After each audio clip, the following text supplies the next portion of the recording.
Chris. So yeah, I'm Sus Lundgren Lyckvi. I'm not MinJuan Wang, but you can pretend that I am a little bit prettier and smarter than I actually am. And then you have her. Today I'm going to talk about the use of advisory 3D sound cues as a means to improve drivers' performance in situation awareness.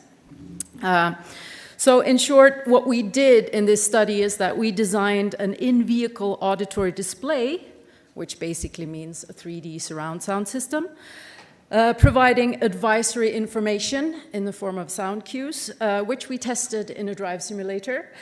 And we did this because we wanted to explore how to utilize sound for advisory purposes in cars, because the driving situation is sort of inherently visual, so we wanted to look into how to utilize the auditory channel instead. So sound can, of course, has its drawbacks. It can be insanely annoying. It can be a bit messy if you have a lot of sounds at the same time, but it also has a couple of cons. First of all, it's omnidirectional, which visual isn't, because we do not have eyes in the back of our heads, unless we are mothers and have lots of children, perhaps. And it's also very good at capturing human attention, so that's why it's worth looking into. Which, of course, the HEI community has been doing for decades already, looking into sounds from all across the range, from representational sounds all the way over to arbitrary abstract sounds like the little ding that you might hear in your inbox when you get an email. And within our community, the automotive community, there are plenty of studies where other people, and some of you are here, have looked into the use of sound in cars. And most of us agree that, yes, a good use of sound will improve safety in driving, especially if this sound is spatial and looming, meaning that it has a certain movement. But sounds can be hard to learn, especially if you have several ones and they are representational. They can be hard to discern and also place sort of geographically around you. Also, most of the studies that have been conducted have either focused very much on the design of the sounds in detail, or have been providing rather uncomplicated tasks for the drivers to carry out. So our take on this was to use only one abstract sound, so we got rid of the learning issues, and instead make it more complicated for the users by providing a more complex driving context in our simulator. So this is our concept, basically. It's a 3D auditory advisory traffic information system. So happy I got that right. I think I got it right. So basically, we can imagine that we're the gray car there, and we have surround speakers in our car, and we get an advisory sound from the left front, because we have a car there, at a reasonable distance. We also get a warning sound from the right back, because there we have a car which is really, really close to us. To the right, you can't see, but there are 5 scenarios there. I'll go into those in detail in just a bit, which were the ones that we tested in particular. We had more scenarios in our drives, but we looked specifically into these 5. So basically, the aim of our system was that our participants should be able to identify the origin and the moving location of the sound cue in this dynamic situation. So basically realize that something was coming from some direction at some speed. And to see how this would influence their situation awareness and their driving performance, to basically see what we could learn from that. So this is our sound. This is how it looks. I don't dare play it to you, so if you want to hear it, you will have to wait 3 years and then buy a Volvo, okay? Everyone buys a Volvo 2020. Remember that now. Our sound, as I mentioned, was abstract, and it's just a little ding kind of sound, which we loop, so increasing the rhythm of the loop when we come to the warning stage, so the advisory would be ding, ding, ding, and the warning would be ding, ding, ding, ding, ding, sort of, but nicer. The sound is also looming, which means that it gives you a sense of movement. And we also added sort of a fake Doppler change in pitch to get this kind of sensation when a car passes you by. Thanks for laughing. All right. This is our simulator setup, and I think most of you are familiar with those things, so I won't dwell on it, but I want to say that we used MATLAB and pure data in combination to generate the sounds on the fly. And we played our system sounds at 65 decibel, but we also, and this sort of matters, we also played 45 decibel ambient traffic sounds to sort of mimic a more traffic-like situation. Our drivers, or our participants, were potential buyers of these cars. So they were in their 40s, and they had been driving for about 18 years.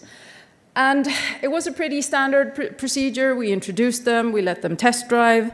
We had them drive twice, once with the baseline condition, once with the system, standard A/B testing, and we ended with a little interview. And the things that we measured was, of course, their driver performance measurements, all those things, video observations and collisions and all that. We measured their situation awareness, and we asked for their subjective feedback in regards to acceptance and perceived useful sectors around the car. So in which directions did they find this to be useful? And we have so much data. If you want the details, please study this table. You can spend a long time doing that. But I have tried, or we have tried to denumberize it by creating these bubbles, and there will be quite a few of these diagrams, so I'll make a little effort to explain it. So basically we have an XY axis, right? And the horizontal one, the x-axis, is basically the lateral movement, so the sideways movement of the car. Whereas the y-axis is reaction time in relation to time to collision. So basically, the further down, the worse, because you're closer to time to collision. So down is bad. So here we have our first scenario, and we're just doing our business, driving about in our lane. We are car A, because we're always car A. When a parked car suddenly decides to enter the lane in front of us, but they see us, and they sort of revert back. So they never actually come into the lane. And looking at the lower bubble, which will always be the baseline condition, we can see that it's kind of small and kind of far down, which tells us that what the drivers did in the baseline condition was basically just that they braked. The car didn't move that much sideways, they just stopped, and they braked pretty abruptly. Well, they didn't stop, they slowed down. Whereas the bubble for the second condition, the one with the sound cues, is much larger. We can see that we have more lateral movement, because what they did was that they veered slowly to the left to avoid this coming car, and we can also see that they braked much slower and much more controlled, because they started reacting much earlier, like higher up in the figure. Our next scenario is more complicated. Now we have two cars driving next to us, and the front one suddenly cuts in the front of us. So here the reaction pattern is pretty much the same as in the previous condition for the sound, and also for the baseline condition, a shorter, harder brake, and a bit more veering to the left. We also had pedestrians as road users in our scenario, and here our driver actually has a green light, but there are still two people crossing the street in front of us. And here you can see how the drivers reacted in the more or less the exact same way. However, with given sound cues, they reacted much earlier, which is good. We also had another pedestrian scenario where a pedestrian was walking out from behind a parked car. So they were partially obscured by the car. And again, we can see how just like when the parked car was steering out, that without the sound, all participants did was brake and slow down, but with the advisory sound cue, they had some time to brake control and also steer a little bit to the left. Our last scenario is the outlier one. It's special in several ways. First of all, this is a car coming up very fast from behind. We are car A again, and we're trapped between this slow car B. So typically what drivers were about to do was to overtake this car in front of them when this very fast car was closing in from behind.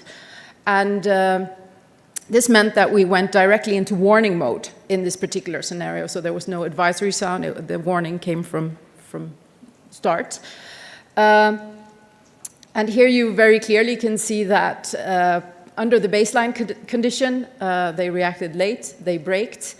Whereas using the sound cues, there was a lot of steering back and forth, and looking into the videos, we saw that basically drivers panicked. There they were driving, and suddenly there was a warning sound, and they had no idea what was going on. They didn't see anything, so they did this whoa kind of thing before they braked. Yeah, so much for the scenarios. So how well did they perform then? Look at the number of collisions, they went down, which is great. Especially, this is nice in the pedestrian scenario when we had the pedestrians walking out in front of us.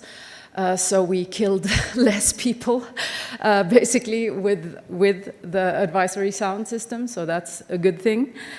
It's notable, however, that the number of collisions increased, not significantly, but quite much in the simpler scenarios where only one other road user was involved. As for situation awareness, we used a technique called Situation Awareness Global Assessment Technique. So basically what you do is, after one of these scenarios, we paused the simulator, the screen went blank, and we had our participants redraw the situation as they remembered it. And there's sort of a standard way to do this. So they had to draw all the other road users and the direction in which they were moving, which is like the first level of situation awareness, that you know what's around you. But they also had to point out the vehicle or the pedestrian that they found to be the most sort of posing a risk to them, which is the next level of situation awareness, that you also can assess the situation. And here again, we can see that situation awareness increased with the system. In some instances, it was high already from the start, so we don't have much to brag about there. But for the car, the fast car coming in from behind, we got very good results, and the same goes for the pedestrian who was stepping out from behind that vehicle.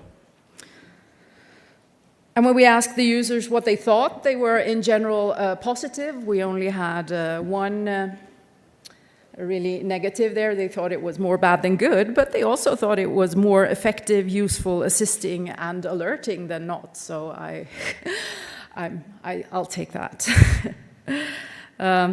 And lastly, when we asked them about where they found this to be useful, hardly surprising, they were mostly happy to get advisory information in regards to what was happening behind them, and especially then in the blind spots behind them, and not so much from the front, which isn't that strange because we look just in front of us, so we don't need any information about what's going on there.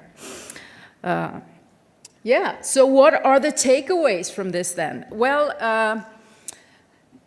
their performance did improve, and the situation awareness did improve, so we do think that using spatial sound cues to present advisory information is a promising concept in the driving concept. But, and there's always a but, right? It seems to work best in simpler situations where you only have one other road user sort of meddling with you. Because as soon as the situation gets complex, the sound cues got a bit confusing because they were coming from different directions, and some were warnings and some were advisory, and our users couldn't really tell them apart. And we also had this quite common front-end resolution problem, which is that we cannot, if a sound comes from directly in front of us or directly from behind, we cannot tell which is which.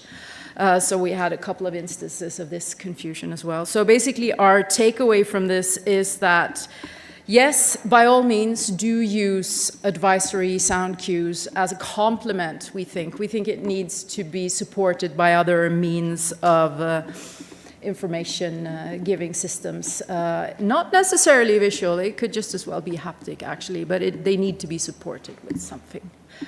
Before questions, Chris, I could see you jump there. I just want to say that this has been a really long research endeavor by my PhD student, Min, and if you want to know more about all of this and cultural differences in driving, you can, a few weeks from now, you can download her PhD thesis, which is entitled Same, Same, but Different on the Design of Cross-Regional Advisory Traffic Information Systems.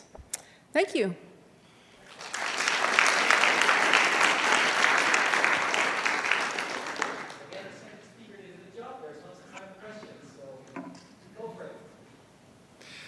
Hi, Andrew Kuhn from University of New Hampshire. Nice talk, thank you.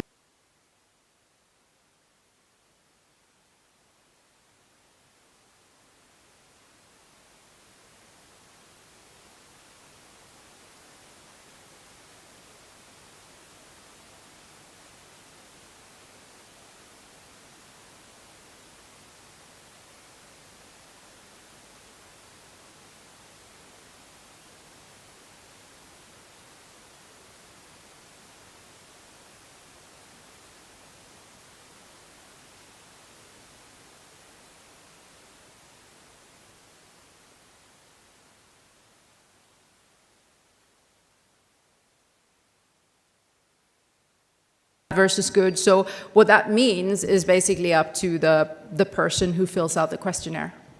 Yeah. Yes? Hi, Molly Stevens. I'm from Uber, and we work on the driver app. And we do have sounds that we advise drivers on different things. And so I was wondering how you thought about the interactions between sounds in the car, music, sounds from apps, navigation, and other things, and how that's complicated in a situation like this, because I'm assuming, in those conditions you didn't have layer on the things like that. You are absolutely right in that this is an issue, and we did play ambient traffic sounds. We did not play music or anything like that, so that is of course something we could have done. However, by using just one sound and not several sounds, we sort of deal a little bit with that problem. We also our sound had quite a few overtones to sort of deal with this type of masking that could occur from music, etc. But of course, if you were to play a song that had exact same rhythm as our warning sound, for instance, that wouldn't work that well. Yeah. Okay, thanks. Thank you. Still lots of